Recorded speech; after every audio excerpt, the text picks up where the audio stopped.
Ryan said, my name is Patrick Gabriel Lumbroso. I was born from a Sephardic family.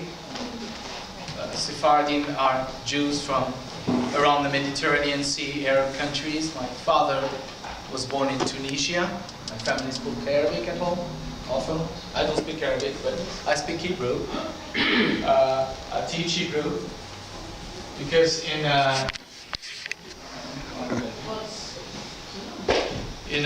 when I was a teenager, I was a Zionist. I was involved in Zionist activities. I was an activist, as to that. And I immigrated to Israel when I was 14. It was during the Yom Kippur War in 1973. Mm-hmm. And I remember in school all of our teachers left on that day. Thank you. All our teachers left on that day, and except the Hebrew teacher. And we were a whole school of new immigrants from really all over the world, from South America, Europe, several countries, America, Arab countries, and we all did not speak Hebrew. But all the teachers in school went to the front on that day of Yom Kippur. And we had one teacher left, the Hebrew teacher. And he was what we call a Sabra, which was an Israeli-born person, and he did not speak any other language than Hebrew. So we all learned Hebrew very fast. But through a series of events, I had to come back, return to Europe, and that's where I met my wife. But before that, before I met my wife, I met the chief Zionist of all Zionists. The one who is responsible, I believe, for re-establishing the country of Israel today.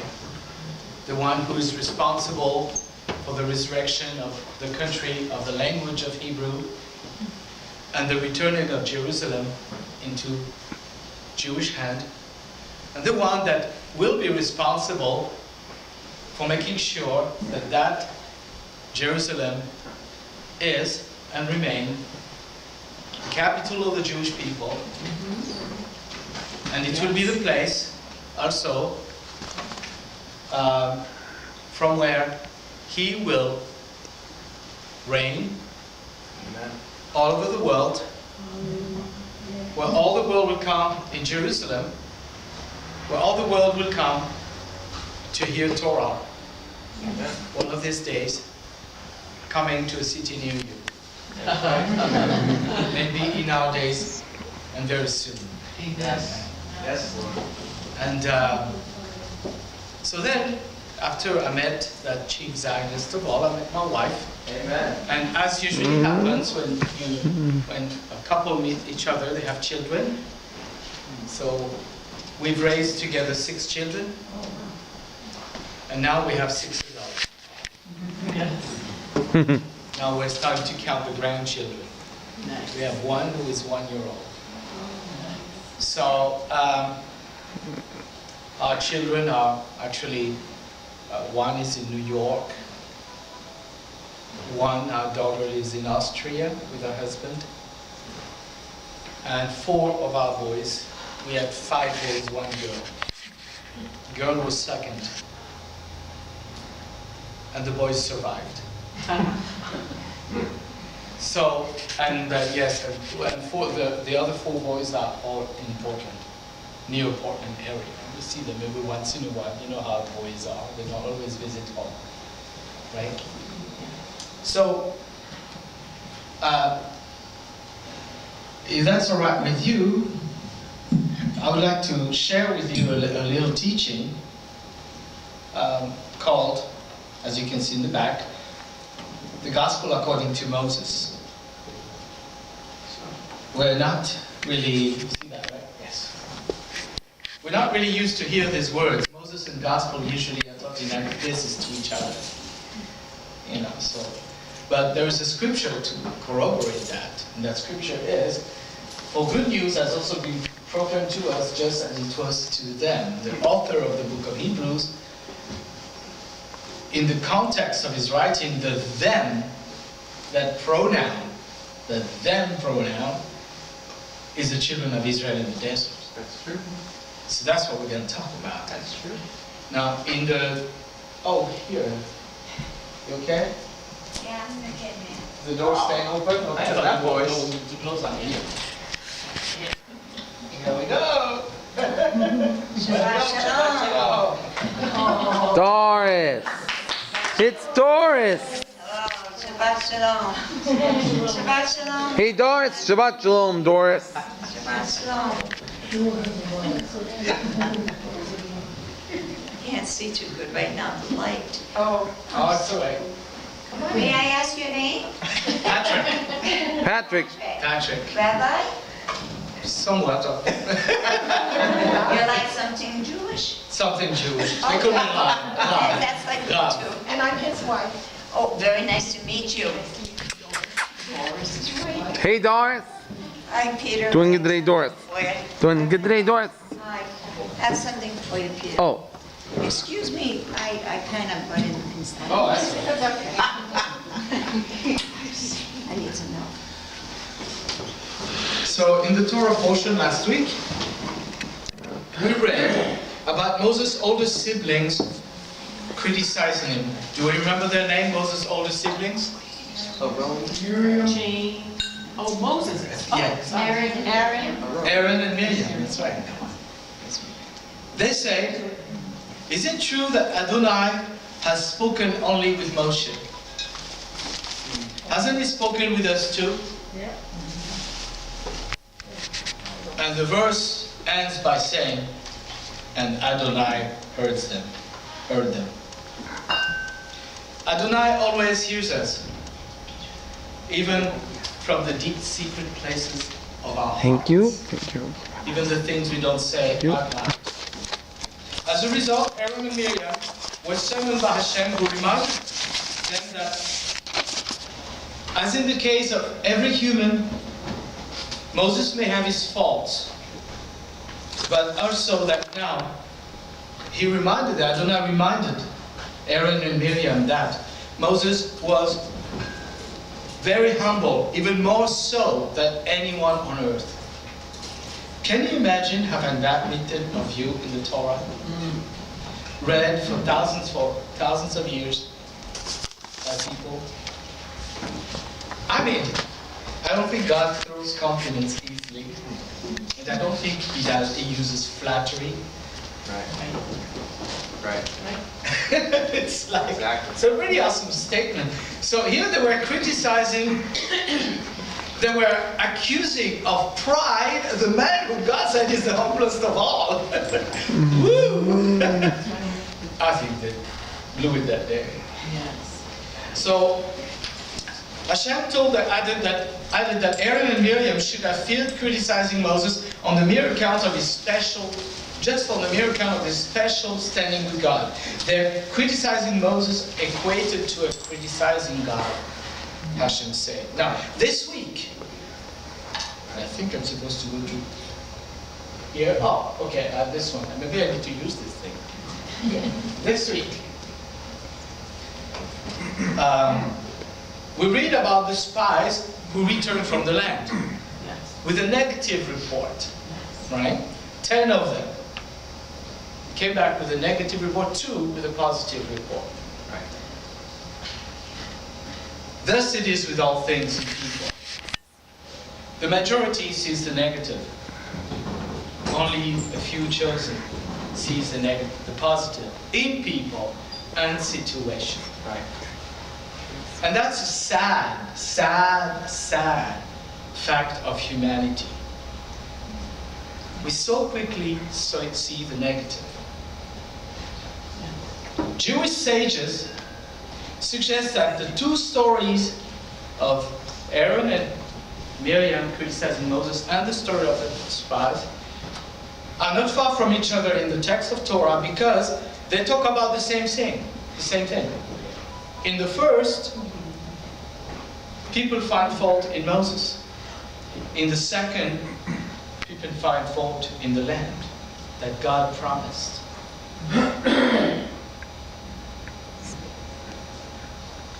Joshua and Caleb were not affected by the size of the people, but they were by the size of the fruit that they brought back. Grapes. It was big grapes. It's like, ooh. But for the other spies, they were affected by the size of the people, not by the size of the grape. Right. They felt that compared to these people, they looked like grasshoppers. They didn't see that compared to God, those people looked like grasshoppers. Now, here's a true story. Is a story on the subject. It's a true story that illustrates the point very well. Is everybody okay? Yes. If you hear that I have an accent, it's because I have one. As I say, I was born in France. So, and if there's a word that I use that you didn't understand, either I didn't say it right, or maybe you didn't understand it. So just don't be afraid. Towards the end of the Second World War, that was around 1945, Simon Wiesenthal, the renowned tracer of Nazi criminals, was in a concentration camp. A new arrival had smuggled a Siddur. A Siddur is a Jewish prayer book. It's very important. And Wiesenthal admired his courage, for by risking discovery, he was risking death. But Simon's feelings soon changed when he found that the courageous smuggler was bartering 15 minutes rental of the Siddur in exchange for 1/4 of a day's meager ration. So people were starving, and he was exchanging 15-minute possession of the Siddur for 1/4 of people's tiny ration. The inmates were emaciated, but willingly made the exchange. In time, the Siddur owner died before anyone else, for the huge quantity of soup he ingested were too much for his shriveled system. When the people were taken out of the concentration camp, the Allies came and gave them food. But some people said, don't eat it, your system can't take it, you gotta start slowly. Been starving for months. After the war, Rabbi Eliezer Silver visited the displaced person camps on behalf of the Va'ad Hatzalah, and he arranged prayers and addressed words of encouragement for the survivors. After noticing that Simon Wiesenthal did not come to the synagogue, Rabbi Silver decided to visit him. And as Mr. Wiesenthal recorded it, that night, Rabbi Silver came to see me. He was a small man who wore an American Army uniform without insignia. He had a small white beard, and his bright eyes shone with great kindness. He must have been at least 75, but his mind was sharp and his voice was youthful. He put his hand on my shoulder and said, "Tell me, you are angry with God. Tell me why you are angry with God." He said in Yiddish, and he smiled. I said, "Not with God, but with one of his servants." And I told him what had happened, what I witnessed with this man who was selling this Siddur to starving people. Rabbi Silver kept smiling and said, "That's all what you have to tell me?" "Isn't that enough, Rabbi?" replied Simon Wiesenthal. "Du dummer," that's Yiddish for silly you. Dumb, you know that word. Yeah. He said, "You look only at the man who took something. Why don't you look instead at the man who gave something?" And he touched me with his outstretched palm and left. I went to the service the next day. Ever since, I have tried to remember that there are two sides to every problem. Rabbi Silver, in hearing this story, did not focus his attention on the bad man who used people in the name of God, really using the Siddur. But he only took note of the valor of the starving people who gave away food for the opportunity to feel closer to the Almighty. You see, there was a beauty in that event that Simon Wiesenthal missed. And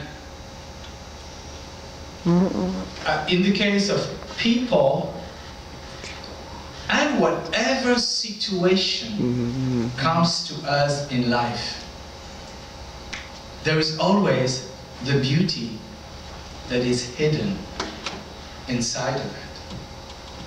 But somehow our wicked mind, perverted or I don't know, it's always easier to find the negative. Oh, there are giants in the land. It's always easier to find the negative in people, in situations, than to find the positive. And I feel that's a very good lesson from this parasha. We have the choice at what we look at.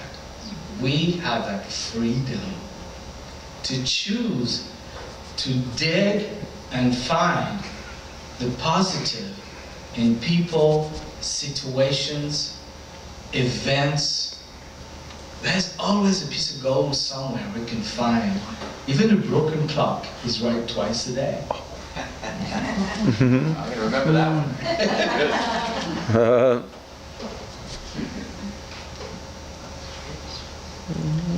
Okay? Moses' status with Adonai should have invoked fear and awe in the heart of his siblings. It should have provoked faith in the heart of the 10 spies. I mean, they had seen enough to know that God didn't fail. Today we have a similar problem, is that the great majority of believers, followers of Yeshua, think that Moses' words today are obsolete. They look at a certain negativity about Moses, the Torah. All sounds negative to them. They forget that it says in the Torah you have life. Ooh.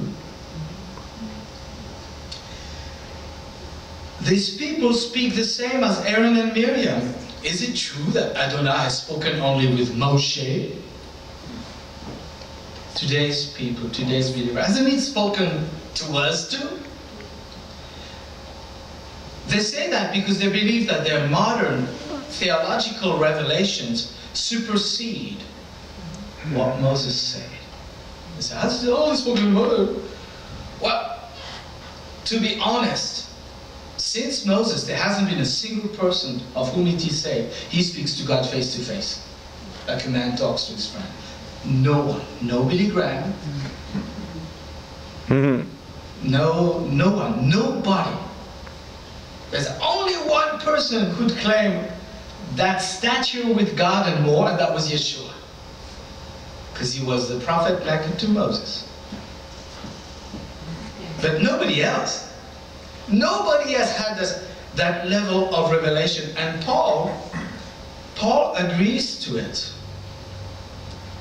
Paul agrees to it. Paul says, our knowledge is partial. Our prophecy, partial. But when the perfect come, the partial will pass. Right.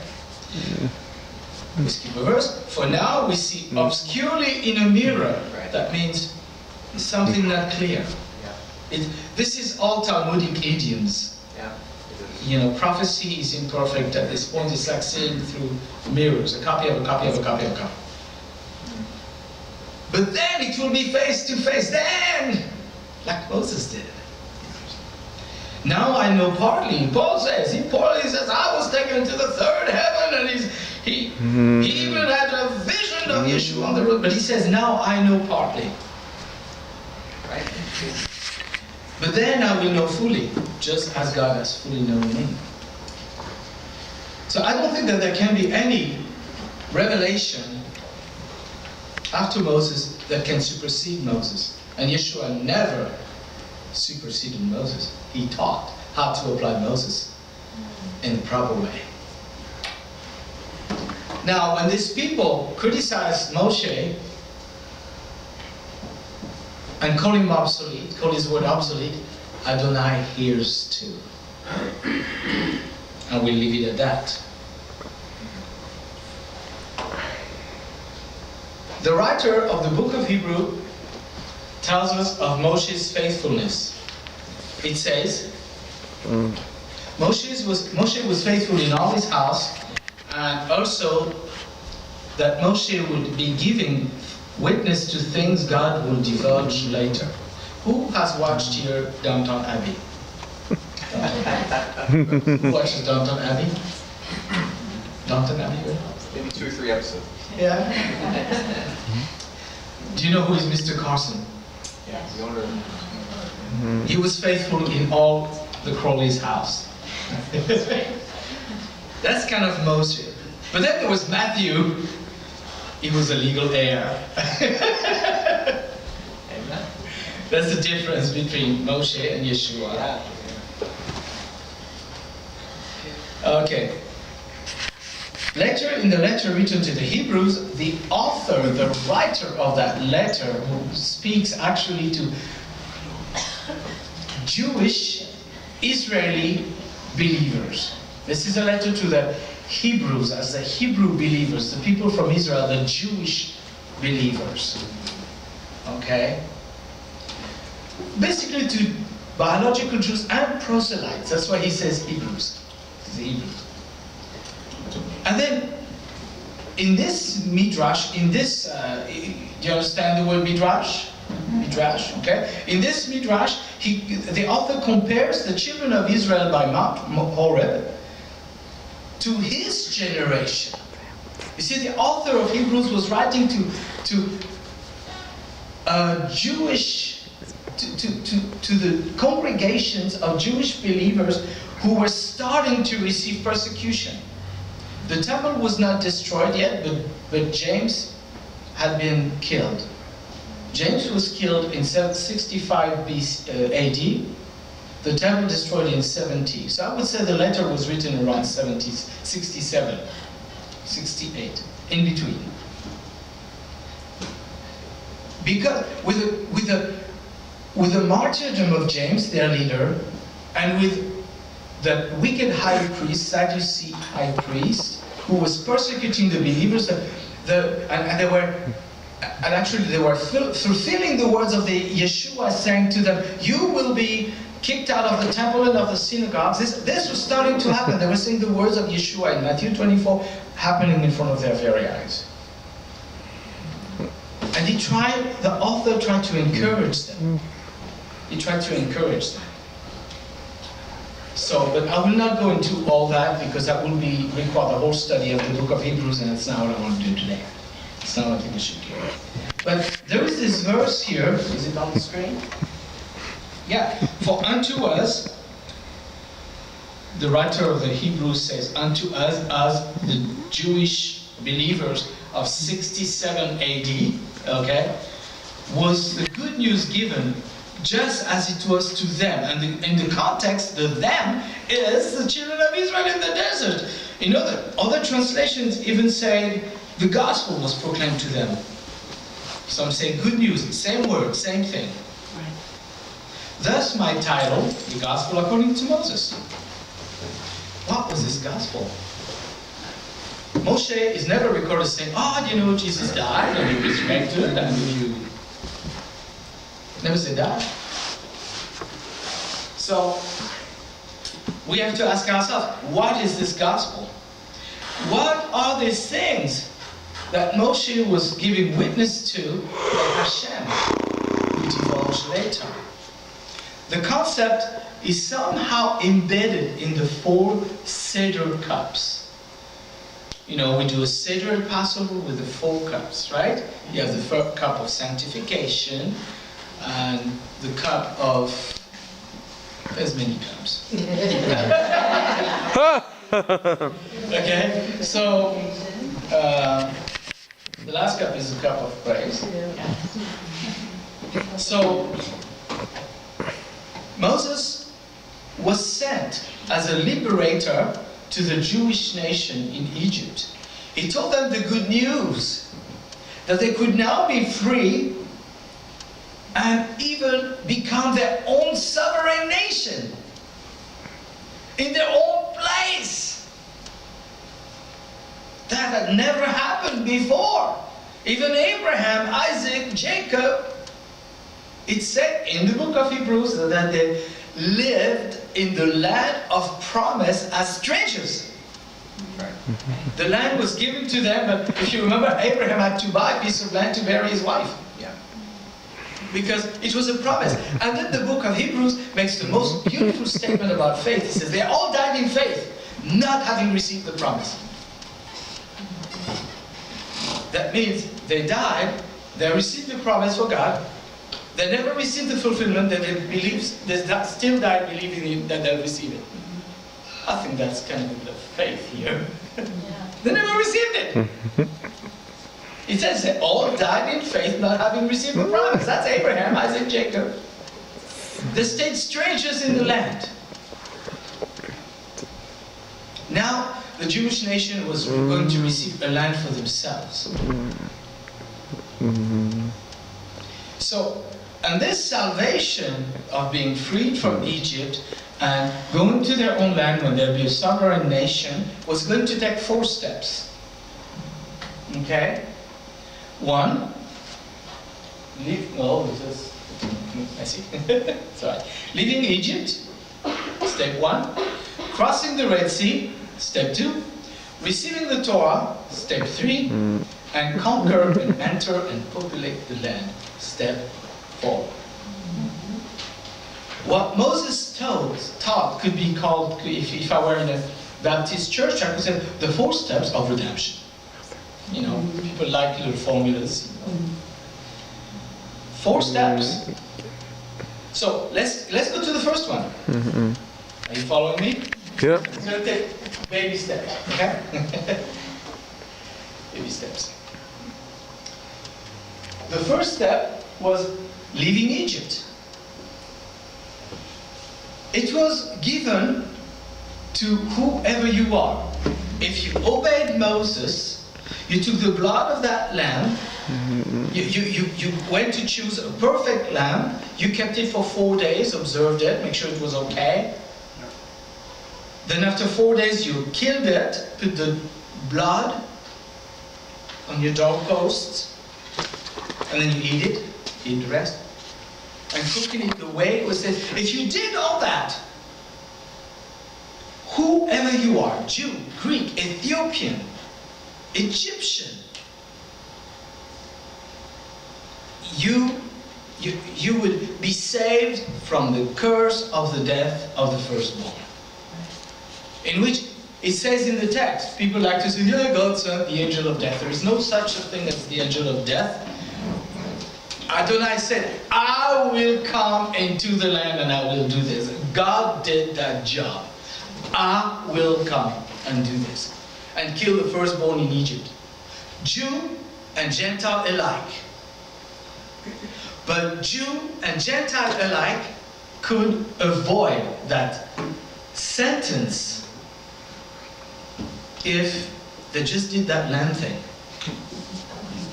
There was no Torah. It was not if you obey. No.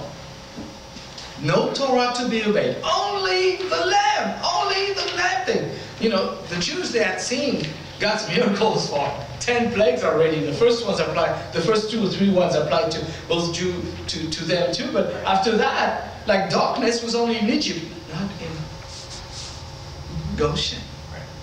Most of the plagues after that did not happen in Goshen, just in Egypt. That's in the miracles. It was going to be easy. They were getting the point. Okay, our God is more powerful than Pharaoh. We get it.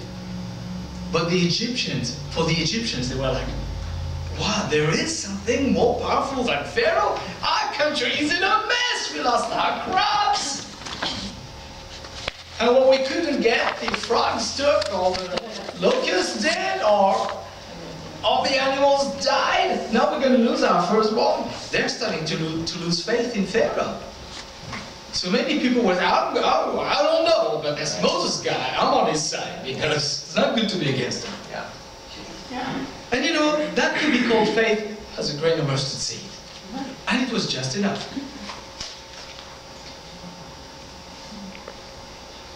It didn't require for anyone to be a certain genetic descent. Only anyone who obeyed the instructions about the lamb could avoid that sentence. I would call this, in Christian terms, salvation by grace. It's funny how people think there's no grace in Torah. There was absolutely no requirement to get this. You could, tonight, leave Egypt. Just take the lamb. You know? That was beautiful. That's the first step of full redemption. The first step. They're not in the land yet. Okay, that's the first step. And many people want to do that. Many people say, oh, well, there's a devil when they're going to die. Okay, well, maybe I need to get saved. I'll take the lamb. Many people do that. It's a common teaching everywhere, basically, right? The lamb. We understand. Now, next step, 2. Crossing the Red Sea. Jewish sages have equated the Levitical ritual of immersion to the idea of being born again. I had a class of students, and I was teaching them a class all through the year called Reading the Bible as Yeshua Did. And I was teaching them that baptism was not something that John the Baptist started, but it's actually as old as the book of Leviticus, and even it's as old as creation, where the earth is born out of water, reborn out of water under Noah. Okay? It's as old as immersion is old. And John was not a Baptist. And Mary was not Catholic. That's right. So, as a child is born from inside of a water sack, you know, the Jewish sages say that they said immerse in order to emerge a born-again new creature of God. Somebody practiced a Levitical ritual after a sickness, or a Gentile who wanted to start living by the covenant of the God of Israel. They did that. They went in the water, they immersed a Jew. Once it was a Gentile, then came back a Jew. You know? Actually, in France, there's a lot of jokes about Catholics trying to convert Jews to Catholicism. But there is one that says, you know, there was one time this Jew who was this Catholic father had tried to convert him for so long, you know, and one day the Jew finally comes to the church and says, okay, I'll be baptized. Okay, so the Catholic priest comes and does his blessing and sprinkle water on the forehead, and then the guy goes home. I'm Catholic now. The next Friday, the priest goes to check at the house of this Jew to see if, as a good Catholic, he eats fish on Friday. Catholics eat fish on Friday because they don't eat meat because of the crucifixion. But the good Jew is having a nice steak on his plate on Friday. So the priest says, what's happening? I thought you were Catholic. And I says, oh, you know what? You know, I once was a Jew, you sprinkle water on me, now I'm Catholic. Well, I took the steak, I sprinkled water on me, now it's a fish. You know, logic.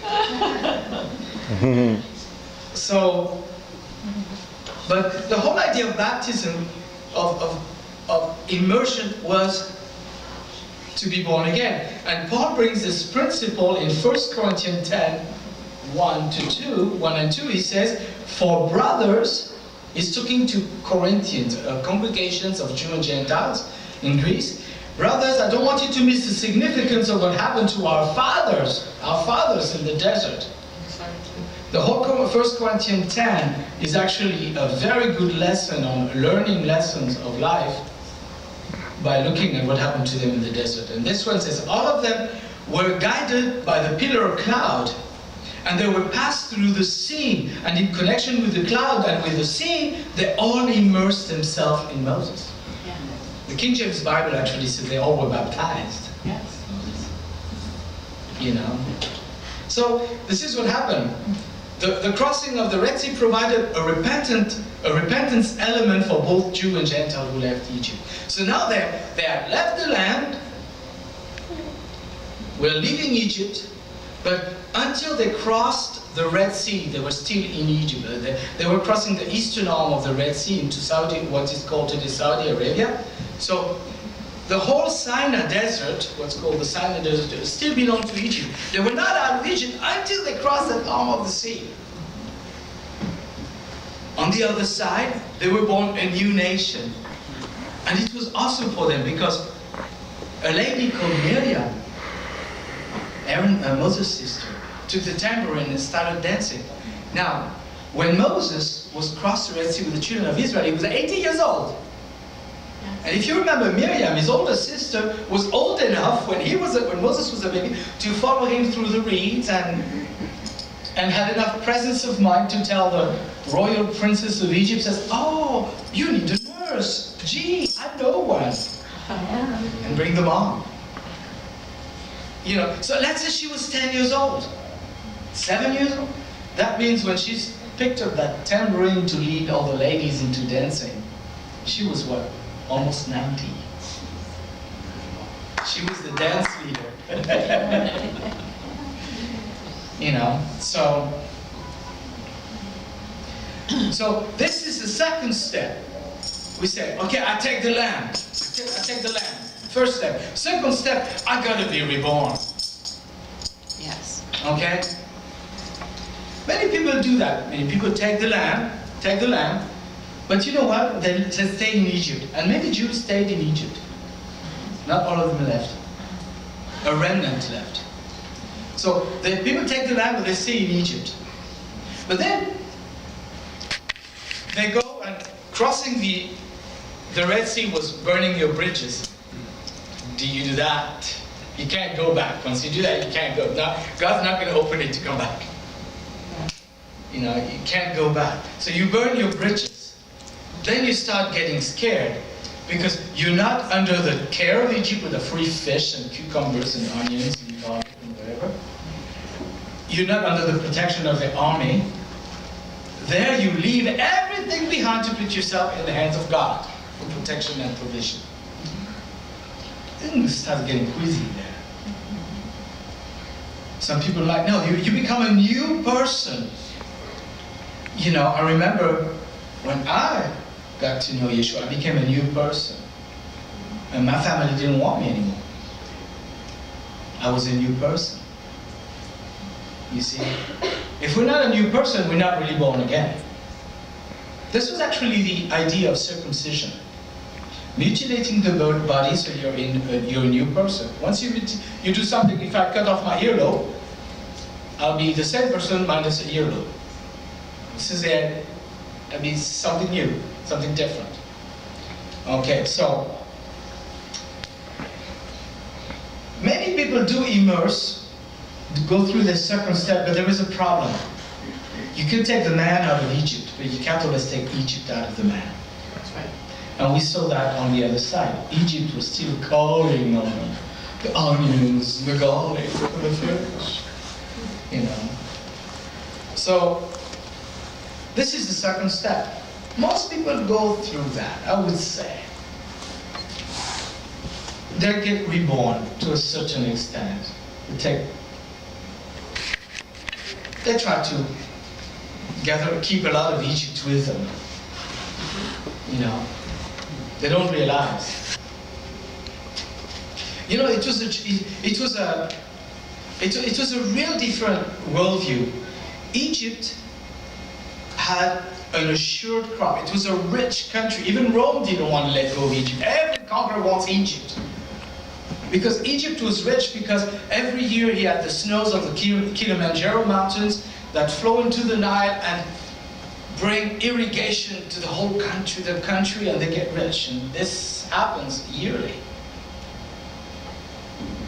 So they have an assured crop. This is what God told the children of Israel. I'm taking you to a country that gets its rain from heaven. He says, what? This is called uncertainty. Ooh. We're going to have to rely on God somehow. Right? Okay. Oh, let's go to step 3. Receiving the Torah. Now that the children of Israel were a new nation, they couldn't use Egypt's legislation. Maybe some of them had the idea, okay, we're going to go and make a new nation, and we're going to run the same things that Egypt did. But that was not God's plan. If you remember, reading the story, if you see the geography from Israel, from Goshen to Israel, you can walk there in 2 weeks. I crossed some of the desert on foot. You can walk in 2 weeks. It doesn't take long.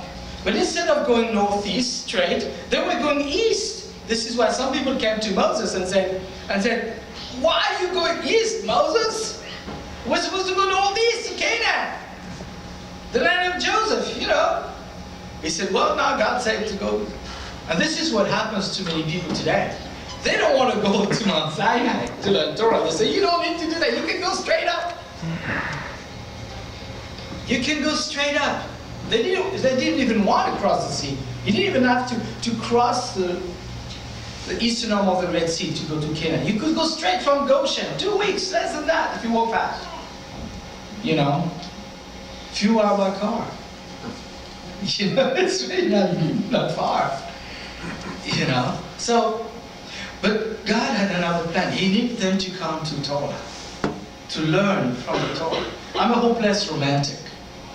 The way I see it is that there is this princess that's prisoner in a dungeon at the hand of a big, monstrous ogre that makes her cook and clean all the time. But she's a princess. She don't do that. And then there is this valiant knight who comes in a shining armor and a white horse, who fights at his own cost, at his own being wounded. He fights against the ogre and frees the princess and takes her on the horse and goes away. And then he takes her to a quiet place and he says, do you see what I did to this ogre?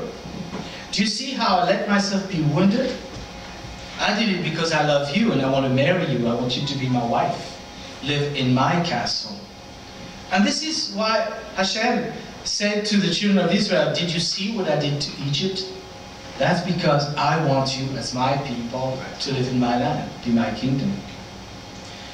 He was taking them to a quiet place in Mount Sinai in order to teach them his regulation, the rules of the household, so to speak. It's like a marriage. The language, the Hebrew language of the text is a marriage language. I don't know if you've seen a Hebrew Jewish wedding. They go under a chuppah, which is under a canopy. This canopy is supposed to represent Mount Sinai. The children and the 2 people getting married are children of Israel. Because it's a symbol. What happened at Sinai is a symbol of marriage. And as everyone knows, I think we have some married people here, when you get married, you have to change your ways a little bit, right? A little bit. Every day. Until the day you die. Right? This is how it is. There's no way around it. You cannot get married and say, I'm going to stay who I am, that's it. Well, your marriage is not long. You change. If they were going to be God's people, they're going to have to learn the rule of the house. So that's what's going to happen. Now, taking the analogy of today, this is where we lose a lot of people. Because today, people are told, Moses' words are obsolete. You don't need to go to Sinai. You don't need to go to Sinai. You don't need to. You can go straight to the promised land. Okay, cross the Red Sea. Sinai is obsolete. You have the land. It's enough. The words of a man whom God said was the humblest of all men. The words of a man of whom it is written that he spoke face to face with God are obsolete today. That's what they say. You know, we lose a lot of our brothers and sisters still around the desert, still in the desert, some before the Red Sea, some after the Red Sea. The desert of uncertainty, the desert of religious uncertainty. Hashem was going to give them rules that were going to change their lives, but also the world. He had a mission for them. He had a mission for them. Think about it. We don't skip grade in the course. Anyone who hasn't gone to Mount Sinai is going to have to go there before they go to the promised land, the fourth step. And we see in our day and age there's many people who are starting to say, yeah, maybe we should do Mount Sinai, because the Egyptian stuff we try to rely on doesn't work. Our society is in a mess. So, to go to the fourth step, we must go to first, second, and third. Now, not long ago was Shabbat. Yes. Okay? Pentecost. Yes. Some people celebrated it on Wednesday, some people on Sunday, depending on which tradition you follow. Wednesday. Jewish tradition is Wednesday, you know. So, now, it's amazing because there is a verse that says at Mount Sinai, there's a verse that says that the people heard the thunder and the voices. The people saw the thunder and the voices. They also saw the lightning. But you can see lightning, but you can't see voices and thunders. But the actual Hebrew text, and it's even translated in English, the people heard it. And there is reports from ancient Jewish teachers that says that the way God did that is that with each of the 10 commandments, each of the commandments came out as flames of fires, speaking in the 70 known language of the world. Yeah, the nations. The nations, 70. Because there were other people with the children of Israel that needed to hear this. This is a constitution for the world. So he was given, and you know, even today, if we look at the world today, in most countries, it's wrong to kill, it's wrong to lie, it's wrong to cheat. The world is ruled by a 7-day week. Most of the world really follows the 10 Commandments. You know, so, but it should. But they came in tongues of fire speaking the 70 languages of the world. What's amazing is that 1400 years later, we read in Acts 2, on the very, very same day of Shavuot, of Pentecost, what happens to the disciples? They receive tongues of fire. Yes. Okay? Tongues of fire that gives them the ability to do what? Speak in the 70 languages of the world. Language that they hadn't learned. Same event. Same thing. The disciples knew about the tongues of fire on Mount Sinai. They certainly didn't miss the imagery. They didn't miss it.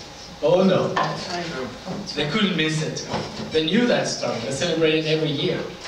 Say, wow, this is like, and later on people compare that to receiving the Torah in them, the word living in them. Yes.